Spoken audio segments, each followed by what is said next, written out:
Bonjour tout le monde, bienvenue pour ce nouvel épisode de Blabla Créatif. J'espère que vous allez bien, que vous avez passé de très bonnes vacances de Noël.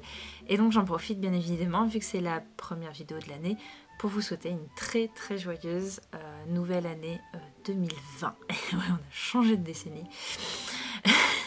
Le temps passe beaucoup trop vite. Voilà, donc voilà, j'espère que vous allez bien.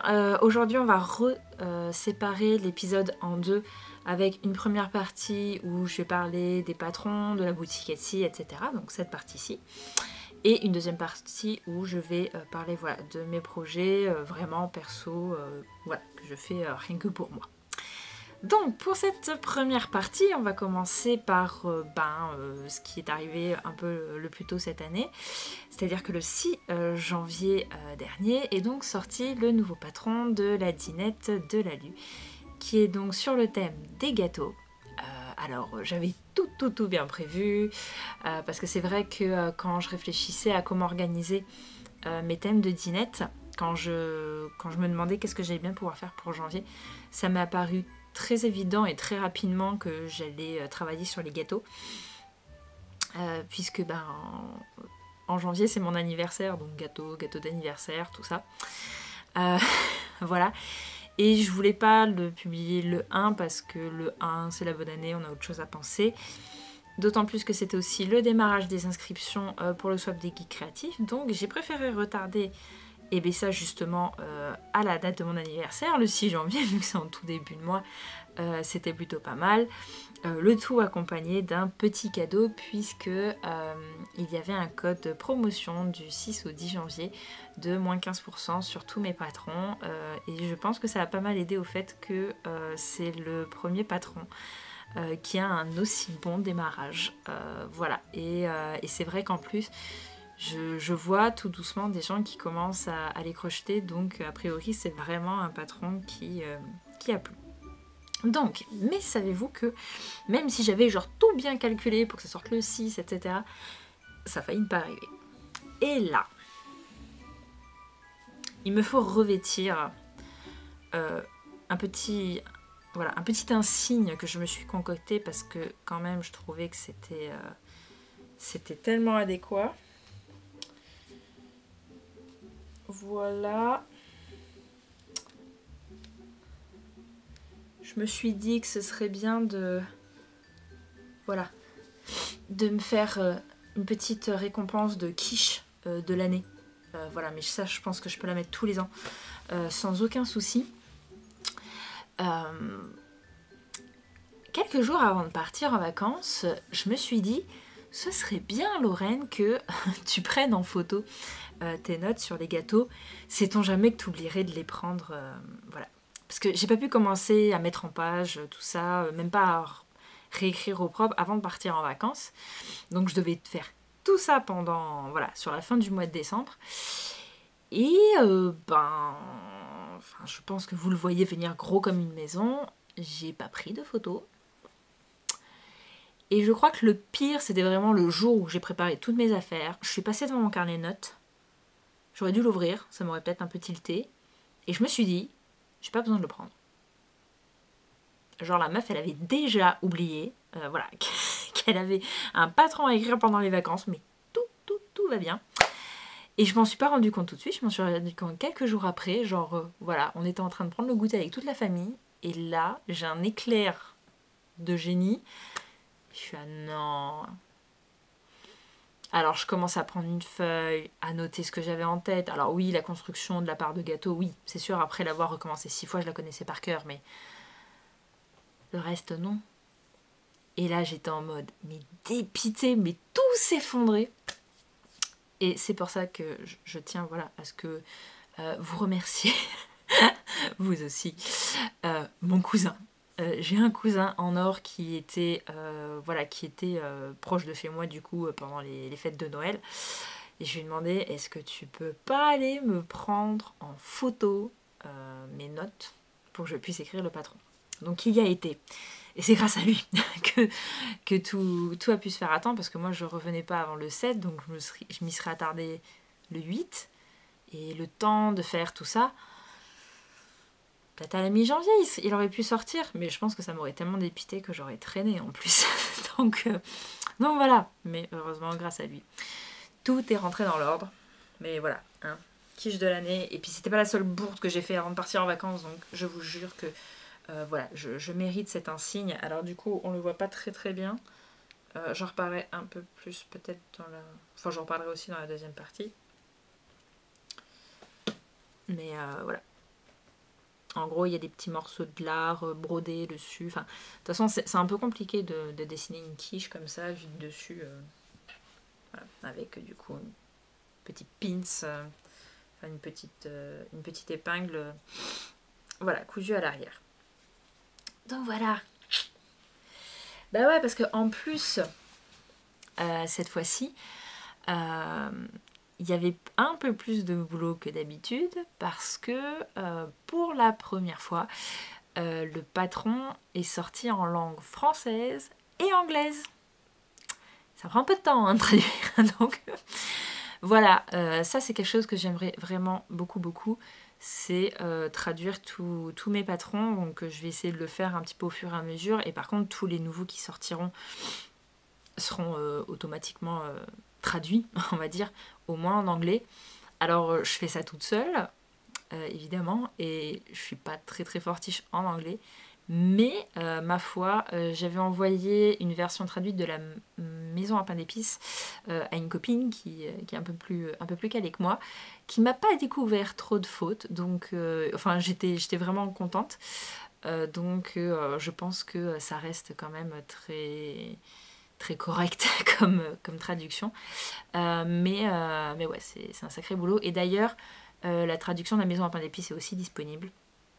Du coup, donc voilà, c'est les deux seuls patrons qui pour l'instant sont en français et en anglais.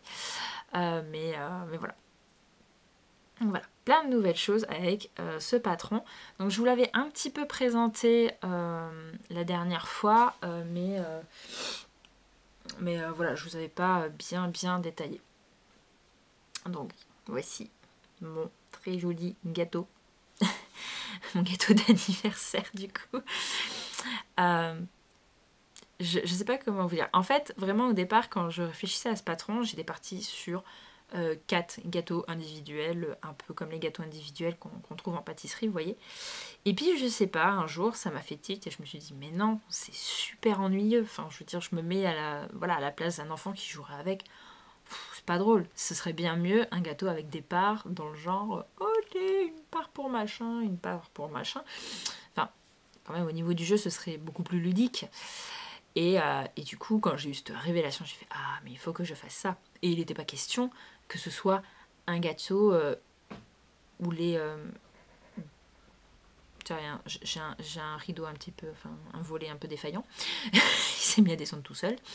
Bref, donc en fait, je voulais pas que en fait, les 6 parts du gâteau soient identiques.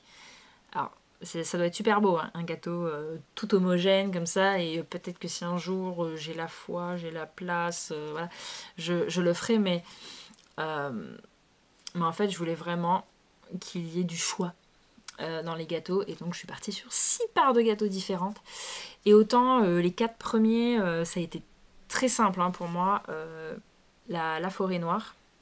Je vous les montre un petit peu. Donc j'avais la forêt noire, que je vous avais déjà présenté la dernière fois, avec le marbré, le rainbow cake et la charlotte aux fraises, que j'aime beaucoup aussi. De toute façon, plus il y a de détails, plus j'aime. Et après, j'avais beau chercher vraiment tous les gâteaux emblématiques, etc.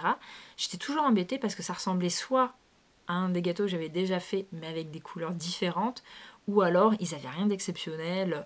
Je vais prendre un truc bête, hein, mais un 4 quarts par exemple, c'est pas très drôle à faire, quoi.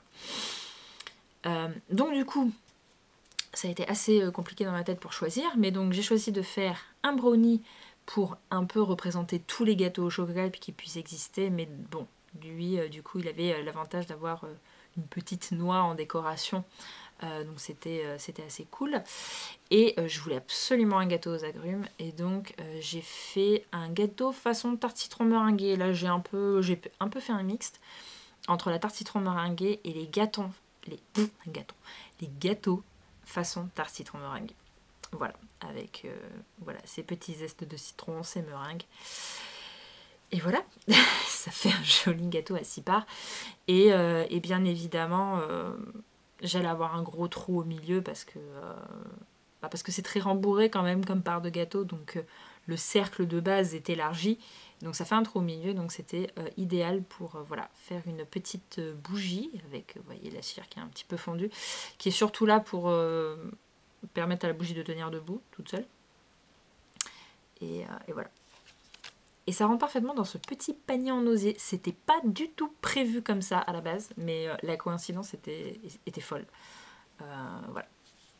Donc je l'aime beaucoup. J'ai hâte de voir vos versions parce que je sais qu'il y en a qui sont en train d'être faits, mais il n'y a pas encore de photos publiées sur Instagram, etc. Donc j'attends avec fort impatience. Voilà. Donc ça c'était la nouveauté au niveau des patrons. Maintenant la nouveauté au niveau de la boutique Etsy. Donc j'ai fait une nouvelle collection de boucles d'oreilles, cette fois sur le thème de Mario. Ça m'avait été évidemment inspiré par la paire de boucles d'oreilles dépareillées que j'avais fait pour Pelote et Repelote. Donc il y avait un radis, bon, enfin la nouvelle génération de radis, ainsi qu'une étoile, voilà les étoiles que ramasse Mario dans à peu près beaucoup de ses jeux. Et donc j'en ai fait une paire complète, comme ceci. Et j'ai eu l'idée après voilà, de faire d'autres personnages en fait de cet univers.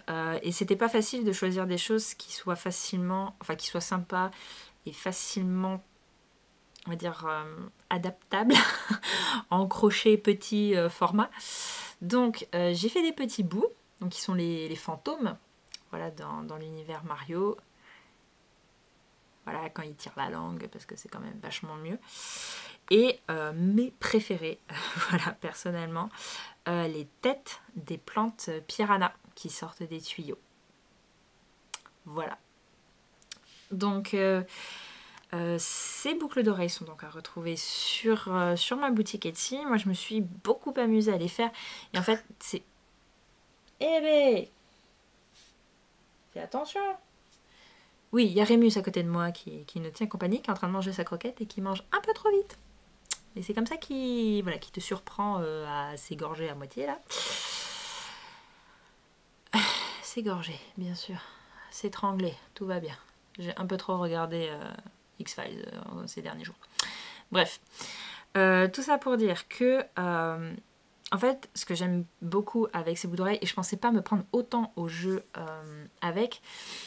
c'est que grosso modo j'ai vraiment le gabarit des radis qui me semble vraiment être très idéal en quelque sorte, dans le sens où il faudrait pas que ce soit plus gros, donc il faut que tout soit à peu près de la même taille.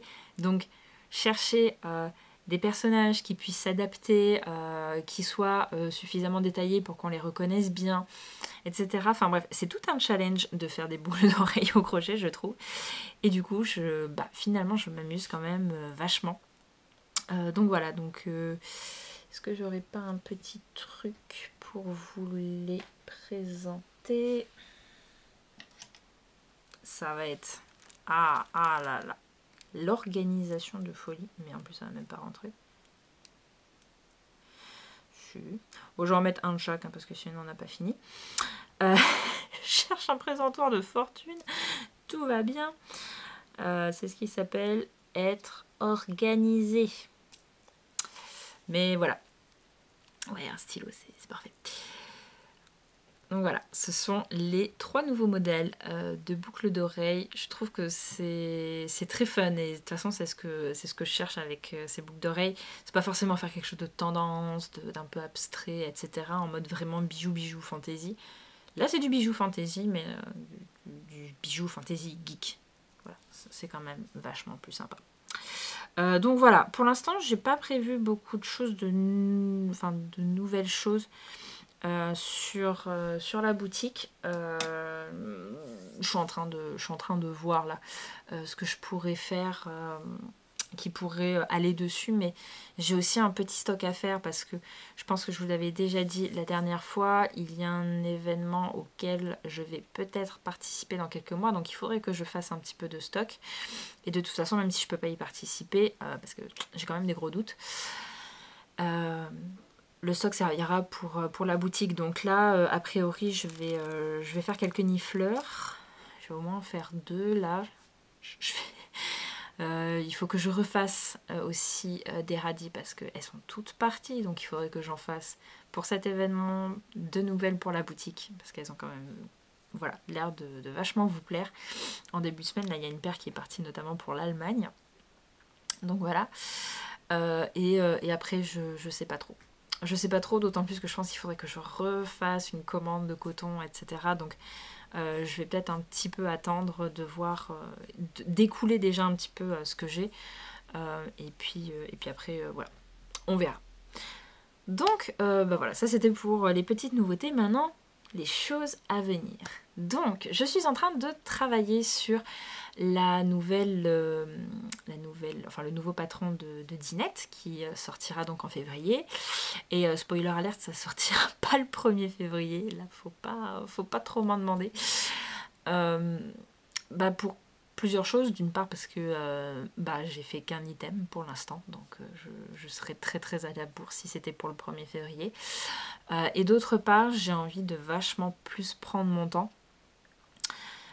Pour plusieurs choses. En fait, lors du dernier épisode, quand je vous avais parlé de toutes ces idées que j'avais pour la dinette de la Lue pour 2020, comment je voulais un petit peu les organiser et tout, j'ai ressassé ça et les vacances portent conseil, tout comme la nuit porte conseil. Et je me suis rendu compte que c'était trop. C'était trop par rapport à ce que je voulais faire pour 2020. C'est-à-dire que moi, le but de 2020, c'est quand même de trouver un boulot. Et quand j'aurai un boulot, j'aurai très clairement beaucoup moins de temps à allouer à cette dinette, au patron, etc. Donc les rythmes seront pas du tout les mêmes, ils seront beaucoup plus lents. Et j'ai pas très envie de me sentir frustrée parce que j'ai plus autant de temps qu'avant. 2019, c'était une année un petit peu spéciale, pas dans le bon sens, mais voilà. Donc j'avais de quoi m'occuper, je me suis un peu réfugiée dans ça aussi. Mais maintenant j'ai d'autres objectifs aussi qui me semblent plus importants. Et voilà, donc je me dis que ce serait quand même mieux dès le départ, dès ce début d'année, de prendre les choses un petit peu plus posément, un peu plus lentement, et au lieu de me mettre des pressions inutiles avec des deadlines trop serrées, etc. Et de sortir les choses quand elles sont prêtes. Voilà, et ça a été d'autant plus aidé que j'ai récupéré l'idée de la dinette sur le thème de la cuisine japonaise de mars et celle sur les spécialités anglaises de juillet. Je les ai combinées, je les ai foutues dans un coin et je me suis dit, on va essayer de réfléchir à un e-book cuisine du monde au crochet. Donc l'idée ce serait de prendre environ 5 pays, donc jusque là je suis... j'ai posé mon dévolu sur le Japon, l'Angleterre, l'Italie, les États-Unis et le Mexique. Et donc ce serait de faire 2 plats typiques de chaque pays, faire un gros e-book et qui pourra être ensuite divisible, voilà. Après je pourrais sortir des patrons indépendants de chaque spécialité de chaque pays. Voilà, comme ça, en fait ça m'a permis d'évacuer ça de mon planning, on va dire, donc de l'alléger et... ça m'a vachement plu d'alléger autant quand même. Et vraiment de faire les choses quand j'ai envie de les faire. Et pas parce que ce mois-ci c'est ça qui doit sortir et voilà. Et voilà. Donc ce e-book là je le vois vraiment pas avant l'année prochaine, grand minimum. Mais c'est une idée qui m'emballe vachement plus que plutôt de faire des petits patrons comme ça de manière indépendante. Ouais, ça me plaît vachement plus. Donc voilà. Ceci dit, j'ai quand même commencé à travailler sur la dinette de février, qui sera donc sur le thème de la fête foraine, je vous l'avais déjà dit. Ou plutôt, alors ça c'est si j'ai la motivation qui vient comme ça, ça pourrait être pas mal de le sortir le 14 février pour la Saint-Valentin.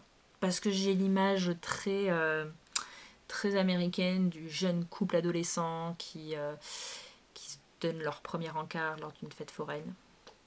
Voilà. Chacun ses clichés, hein, tout, voilà. Et donc, le premier que j'ai fait, c'est la pomme d'amour. Que voici. Et dont je suis très très très très contente. Voilà, voilà. Alors, cette pomme d'amour, c'était pour moi le premier truc à faire parce que voilà, je savais exactement comment je la voulais. J'avais pas, entre guillemets, beaucoup à réfléchir parce que la structure de la pomme, c'est la même que pour la pomme empoisonnée. Voilà, les proportions sont juste pas les mêmes. Voilà, je savais que je voulais cette petite collerette de sucre parce que bah, forcément, quand on imbibe la pomme de sucre, bah, elle est posée et donc le sucre, il retombe forcément en bas. Donc je voulais reprendre ça et donc faire en sorte qu'on puisse deviner que la pomme n'est pas de la même couleur en dessous. C'est le sucre qui est rouge, c'est pas la pomme. Voilà, bon, je mets quand même une petite feuille pour vraiment bien matérialiser la pomme. Et donc, il y a le bâton. Donc là, c'est une tige en ferraille hein, qui est à l'intérieur et qui est recouverte d'une gaine en coton. Et c'est cet élément-là qui est en train légèrement de me faire douter de plein de choses. Parce que je pense que pour ce patron, il va y avoir grosso modo 2 niveaux. Un niveau très très simple où ça vous oubliez, vous mettez un pic à broche, enfin un pic à brochette en bois et ça fera le même effet et ce sera très bien. Et un niveau plus difficile pour faire ça. Parce que j'ai beau avoir pris plein de photos, j'ai beau voilà, planifier de faire plein de schémas pour vous expliquer comment j'ai fait, j'ai peur que ce soit pas simple à reproduire. Donc pour vous expliquer, la pomme, il y a un petit renfoncement, vous voyez, sur le dessus. Ça fait un petit creux, comme sur une vraie pomme. Et donc en fait, la tige en métal qui passe au travers du cercle magique de départ, le bout, il s'enroule à l'intérieur autour de ce creux, pour que justement, quand on fasse ça, il ne puisse pas partir. Bon, jusque-là, voilà. Donc ça demande déjà un petit peu on va dire, de dextérité. Mais le problème, c'est que après, donc j'ai fait ma gaine, tout ça, j'ai cousu à la base, donc j'avais tout bien fait. Le seul problème, c'est que quand je faisais ça, la pomme, elle restait pas comme ça. Non, elle est tombée, parce que du coup, en fait, même si le fil de fer était à l'intérieur relativement bien accroché, il tenait rien du tout. Enfin, il tenait rien du tout à la verticale. Donc du coup, je sais plus d'où est-ce qu'il sortait exactement mon fil de couture, il était on va dire de ce côté-là. Donc ce que j'ai fait, c'est que je l'ai fait traverser toute la pomme, je l'ai fait ressortir en dessous. Quand j'ai replanté mon aiguille, j'ai décalé d'une maille pour qu'elle puisse être prise en fait dans... Enfin, voilà. Pour qu'elle puisse tenir sur, voilà, sur la base de la pomme. Je l'ai fait ressortir, mais de l'autre côté de la tige, vous voyez. Et donc en fait, j'ai passé ensuite le fil dans la base de la tige, j'ai serré, c'est pour ça que c'est rentré comme ça à l'intérieur. J'ai bien serré, j'ai fait un nœud, j'ai rentré mon fil. Et c'est ce qui permet en fait de garder le piqué droit. Vous voyez ce que je veux dire? Et c'est pour ça que je peux faire ça, parce que ça m'embêtait d'un point de vue ludique qu'on ne puisse pas faire semblant de la manger sans qu'elle se barre n'importe comment, vous voyez. Donc voilà, je ne sais pas si j'ai été très... voilà, très... comment dire, très claire dans mes explications.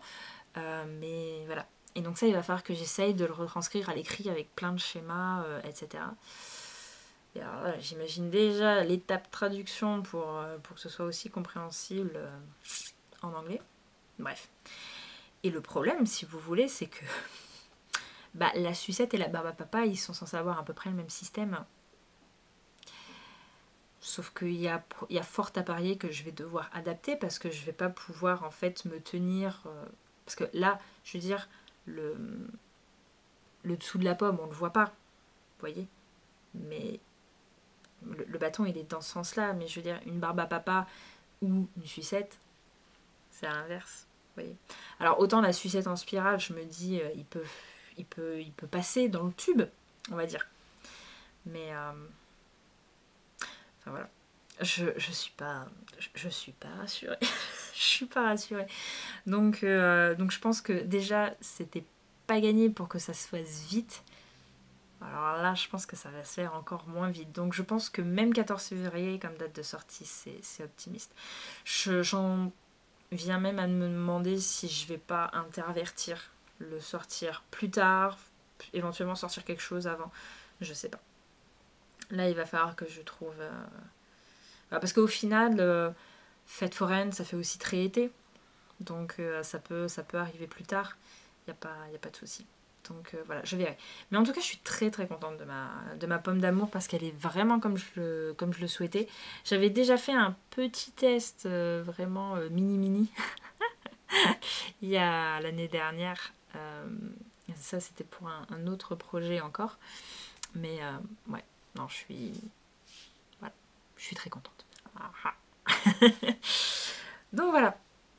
Donc la dinette de février, c'est un peu compromis, mais voilà, il faut que je vois comment organiser tout ça.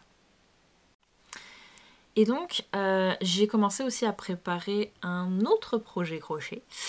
Pareil, c'était vraiment à l'état d'idée lors du dernier épisode, et puis j'ai regardé si c'était faisable. C'est faisable, et je me suis dit, faut trop que je fasse ça. Ça va beaucoup trop m'éclater. Donc, je vous parlais dans le dernier épisode de l'idée de faire un patron de crochet en mode calendrier de l'Avent pour faire 24 petites décorations à mettre dans le sapin de Noël sur le thème d'Harry Potter. Ça va se faire, ça va se faire. Alors pour l'instant, j'en ai fait que 2. Voilà, pareil, hein, je vous dis, depuis le début de l'année, c'est assez compliqué de me remettre dans quoi que ce soit. C'est-à-dire que j'ai beaucoup d'idées en tête, j'ai envie de faire beaucoup de choses. Je sais juste par quoi commencer. En fait, j'arrive pas à déterminer pour quel projet j'ai le plus de motivation à chaque fois, donc je choisis un petit peu au pif. Mais ouais, j'ai du mal à me remettre sur les rails. Donc pour l'instant, j'en ai fait que 2, enfin, sachant que mon objectif, ce serait d'en faire 3 par mois. Comme ça, fin août, c'est terminé au niveau de la réalisation. Et j'aurai 3 mois pour mettre ensuite en page et traduire voilà, le petit patron qui va ressembler à un petit e-book quand même. Et donc, jusqu'à présent, j'ai fait la lettre d'admission, alors qui est très simple, hein. Mais ça va être aussi, ça va être une idée principale de ce patron, je vous explique après. Donc la lettre d'admission à Poudlard et le vif d'or. Je suis très contente de mon vif d'or. Voilà. Donc, on va se retrouver dans le noir avec ce volet, moi je vous le jure. Bref. Donc là, il faudrait que... Je pense que le 3e, ce sera Edwige. Là, je suis en train de faire les petits objets plus en rapport avec Harry. Voilà. Mais voilà, j'ai les 24 idées. J'ai même des idées en rab si jamais je vois qu'il y a une idée ou une autre qui se prête pas. Par exemple, j'avais prévu de faire une plume pour évoquer le sort Wingardium Leviosa. Très clairement, pour faire quelque chose de relativement petit, sympa. Je vais pas réussir à faire quelque chose de sympa, donc je vais aller, je pense, checker dans mes trucs bonus pour voir si je peux pas trouver autre chose de plus sympa. Mais voilà. Donc je sais, en fait, ce que j'aimerais, c'est qu'il y ait quand même une grosse majorité de ces décorations qui soient très simples à faire, qui prennent pas forcément beaucoup de temps à faire. Parce que je me dis, pour un calendrier de l'Avent, quand on rentre du boulot après une grosse journée, qu'on a plein de choses encore à faire, on n'a pas beaucoup de temps à consacrer à ses loisirs créatifs. Donc, des choses qui sont très... Sincèrement, ça, je pense qu'en 20 minutes, c'est fait. Donc, voilà. C'est un peu le but. C'est que ce soit pas trop long à faire. Il y aura des pièces plus importantes. Notamment, parce qu'en fait, ça va beaucoup être des petits objets. Et il y aura 4 personnages. Il y aura Harry, Ron, Hermione et Dumbledore. Eux, ils vont être un peu plus gros, etc. Donc, eux, ce sera plus les choses à faire en week-end, par exemple. je pense. Et voilà. Et bon, il y aura d'autres choses. Mais voilà, l'idée c'est que ce soit assez rapide à faire. Et donc, je pense qu'en parallèle, ce que je vais faire, c'est je vais en faire quelques-uns pour pouvoir faire des petits lots qui seront à vendre sur ma boutique Etsy. Donc, l'idée, ce serait qu'il y ait un personnage avec 2-3...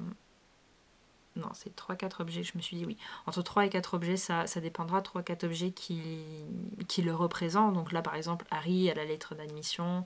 Il y aura le vif d'or, Edwige. Et je sais plus ce que j'avais mis en 4e position. Mais voilà, ça va être l'idée. Donc voilà. Ça, c'est un projet qui m'enthousiasme quand même vraiment beaucoup. Mais du coup, c'est très, très bizarre de se dire que c'est un truc qui viendra qu'à la fin de l'année. Donc pour moi, c'est encore hyper abstrait. Oui, j'ai beau en avoir déjà 2 sous les yeux, ça reste super abstrait. Je me vois déjà mal en fait ressortir un sapin juste pour voir comment ça donne. Donc voilà. Mais ça, c'est une autre idée de patron sur laquelle je travaille. Je commence tout doucement à bosser et voilà. Donc voilà, donc ça c'est au niveau des patrons, c'est tout ce qui me... Ouais, j'ai dit tout ce qui m'occupe. Ça m'occupe pas des masses en ce moment, mais voilà. Comme je vous dis, c'est très très compliqué de me remettre dans le bain. Je suis motivée à rien du tout en ce moment. Bref. Sinon, il y a quand même quelques petites choses dont il faut que je vous parle. Donc, premièrement, je vais participer de manière assez indirecte au salon Creativa de Metz, qui aura lieu donc au début du mois de février. Donc j'ai été contactée sur Instagram par la Fébricoleuse 54 qui, si je me rappelle bien, fait partie des organisatrices cette année. Mais en tout cas, je sais qu'elle va animer des ateliers. Et donc elle m'avait contactée pour en fait que j'envoie 2 de mes créations, une qui sera à faire gagner avec un billet d'entrée voilà, à quelqu'un, et une autre création qui sera en fait un peu en expo sur les stands des ateliers et voilà, qui sera accompagnée du coup d'un d'un petit lot de cartes de visite pour les personnes qui découvriraient mon travail à ce moment-là. Donc pour le cadeau, enfin pour la création à faire gagner, j'ai réalisé une paire de boucles d'oreilles. Mais alors cette fois, rien à voir avec la culture geek, j'ai fait des petites fraises. Ça a été assez intense niveau réflexion dans ma tête parce que je me disais mais qu'est-ce que je vais bien pouvoir faire, parce que je voulais quelque chose quand même qui reste dans mon univers. Grosso modo, mon univers c'est pop culture, bouffe. C'est pop culture, dinette. Donc du coup j'ai plus voulu insister sur le côté dinette. Et donc j'ai fait une petite paire de fraises et je les trouve trop choupinette. Je vais vous mettre une photo. Et donc, j'ai aussi du coup envoyé pour la création qui sera sur le stand des ateliers. Ce sera donc une pomme empoisonnée qui me représentera. Sachant que le thème est carnaval, c'est vrai qu'au départ je me disais est-ce que je fais quelque chose vraiment spécial sur le thème carnaval, etc. Puis bon, au final je me suis dit je vais rester dans mon univers. De toute façon, la pomme empoisonnée pourrait très très bien être un outil, enfin un accessoire de déguisement pour le carnaval si vous décidiez de vous déguiser en méchante sorcière de Blanche-Neige, ou Blanche-Neige tout court, hein, avec la pomme empoisonnée, parce qu'elle la croque quand même. Hein. Donc voilà. Donc je suis très très contente que la Fébricoleuse m'ait contactée pour cet événement. Je suis d'autant plus un peu émue parce que c'est Creativa Metz. Moi je suis originaire de là-bas, donc forcément ça me parlait bien. Et donc si vous faites des ateliers lors de cet événement, vous pourrez voir un petit bout de moi dans un coin. Et donc si vous y participez, mais peut-être que du coup vous allez pouvoir gagner une paire de boucles d'oreilles fraises au crochet. Qui sait? Voilà, voilà. Donc ça, c'était la première chose que je voulais vous raconter. Deuxième chose, parce qu'il y en a un peu trop. Je voulais revenir vite fait sur le swap des geeks créatifs. On est 50 inscrits. Je suis très contente. C'est-à-dire que c'est en fait c'est le nombre. Enfin, on avait atteint ce chiffre lors de la première année avant un désistement. On était 49. Donc là, je sais pas. Pour l'instant, il n'y a pas de désistement, donc on est bien 50. Donc on est à un près sur le plus gros effectif. Voilà, pour cette 3e édition. Et je suis hyper heureuse. Enfin, j'ai ultra hâte que ça commence parce que les thèmes sont fous. Les thèmes sont fous, ils sont hyper variés. Je crois que le thème qui revient le plus souvent, comme toujours, c'est Harry Potter, mais il est là que 3 fois. 3 fois sur 50, vous voyez. Donc voilà, il y a très très peu de thèmes en double, je dirais. Je crois qu'en double, j'ai Big Bang Theory, Doctor Who, il me semble qu'il y ait 2 fois. Donc vous voyez, c'est hyper varié. Il y a vraiment des... alors, il y a des thèmes qui sont très originaux, au point qu'ils ne vont pas trop parler, à mon avis, aux gens. Mais là, quand je rentrais, en fait, au fur et à mesure, les inscriptions, ce que j'ai fait, c'est que pour certaines personnes où le thème semble vraiment ardu, surtout si, en fait, la personne ne faisait pas des précisions elle-même, je sais qu'il y a quelqu'un qui a choisi le disque monde, mais qui a fait un espèce de descriptif avec tous ses personnages préférés, etc. Donc qui pourra vachement guider en fait la personne qui sera en charge de son colis. Donc là, moi, j'ai rien ajouté de plus, mais pour des personnes qui ont un thème un petit peu spécial, j'ai essayé de voir si je pouvais pas glisser quelques conseils, voilà, pour les aider à démarrer comme il se doit. Mais du coup, voilà, ça va être fou et j'ai hâte de savoir sur quel thème je vais tomber. Et aussi, en fait, ce que je suis très très émue en quelque sorte, c'est que on a deux participants un peu spéciaux, puisqu'on a un mari et on a un fiston qui se sont inscrits. Donc, ce sont des personnes à qui on n'aura pas envoyé de matériel créatif, mais qui, eux, vont faire leur colis normalement. Il y aura aussi un cadeau fait main, mais ils vont le faire soit avec la maman, soit avec du coup la compagne. Et du coup, en fait, je me dis, c'est trop bien, ça va être un événement qui va rassembler des gens, ils vont les faire ensemble. Et je trouve ça trop cool, tout simplement. Donc, c'est pour ça que quand ça avait commencé à être évoqué dans le fil de discussion sur Avery, mais j'ai dit, mais oui, j'ai toujours du mal avec la conjugaison du verbe convaincre. Sorry, mais voilà. Il faut convaincre vos maris, votre fils, etc. De participer parce que voilà, c'est très chouette. Et je crois même que j'ai une abonnée qui m'a dit qu'elle avait convaincu du coup une amie de s'inscrire aussi. Et donc du coup, ça va être sympa les dimanches en fait entre amis, vous allez préparer les colis ensemble et tout en fait. Ouais, c'est un peu dans l'idée. Donc voilà, je trouve que c'est super chouette. Donc voilà. Donc ça c'était la deuxième chose. Donc rendez-vous le 1er février pour que je vous dise sur quoi vous allez travailler. Voilà. Troisième chose, alors j'aurais pu le dire plus tôt quand même, hein, mais lorsque je sortirai le prochain patron de la dinette de l'ALU, donc c'est pour ça peut-être que je ne l'ai pas dit tout de suite parce que c'est tellement flou encore que voilà, mais je vais organiser un cal dinette. Un cal dinette de l'ALU, je pense, voilà, pour que on se réunisse un petit peu tous ensemble pour parler de la réalisation. Et du coup, moi, je vais carrément en faire partie, pas seulement du point de vue où je vais également participer parce que je vais faire les nouveaux pour les prochains patrons, enfin les nouveaux aliments pour les prochains patrons de la dinette de l'ALU, mais parce qu'en fait, il y a des choses que j'ai envie de refaire.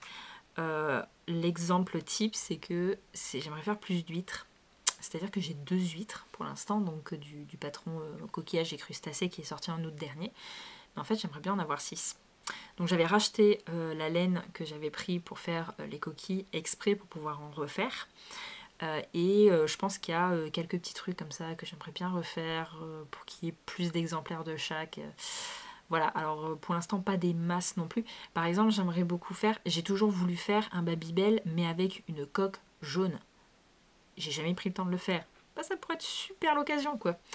Donc voilà, donc voilà, un petit cal sans prétention juste pour discuter, voilà. Bref, on verra les modalités, etc. Je sais pas trop comment ça va. Voilà, ça va se goupiller. Mais c'est un projet. Et enfin, si je me trompe pas, je pense que c'est le dernier truc que je voulais vous dire. Ouais.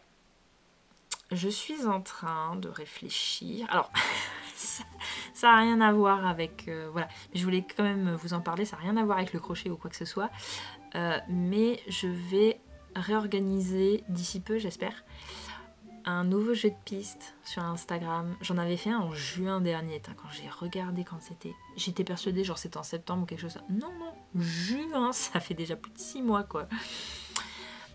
Donc voilà, j'avais publié des photos sur Instagram avec des petites énigmes à résoudre et ce qu'il y avait à gagner à la fin c'était un fond d'écran que j'avais donc dessiné moi-même qui représentait Sherlock en loutre et en train de tricoter. Donc voilà, donc là l'idée ce serait la même chose, ça me donnerait l'occasion en fait de refaire du dessin sur tablette que j'ai pas fait depuis juin, hein, très clairement. Et là, j'aimerais bien mettre en scène Hercule Poirot. J'hésite juste sur l'animal. Pour l'instant, j'hésite soit entre un morse et un manchot. Donc voilà. Mais voilà, j'aimerais bien un animal avec un torse bombé, vous voyez, pour Hercule Poirot. Bref. Et donc voilà. Donc j'ai presque toutes les énigmes de fête, on va dire. Il m'en manque une. Et ça va être 5 énigmes assez... alors pas indépendantes, mais vous n'allez pas avoir besoin de mon intervention. Il y a juste pour la dernière. Grosso modo, c'est des énigmes, vous allez les résoudre tout seul dans votre coin. Et en fait, chaque résolution d'énigme, ça vous donnera un indice pour permettre de résoudre la dernière énigme. Donc la dernière énigme, voilà. Là par contre, pour savoir si vous avez la bonne réponse, il faudra m'envoyer un message, mais ce sera tout. Voilà. Donc voilà, voilà, c'était juste pour vous dire ça, parce que voilà, ça en plus, sincèrement, depuis que j'avais fait le premier jeu de piste, j'avais très envie de recommencer. Voilà, et bon, je ne l'ai pas fait depuis, mais là, la motivation revient un petit peu, donc je suis en train de travailler également là-dessus. Voilà. Bon, pour cette première partie, j'ai fini tout ce que j'avais à vous dire. Ça faisait, ma foi, beaucoup de choses. Oh. J'aurais bien pris Rémus pour vous dire au revoir, mais il est en train de dodo. Attendez.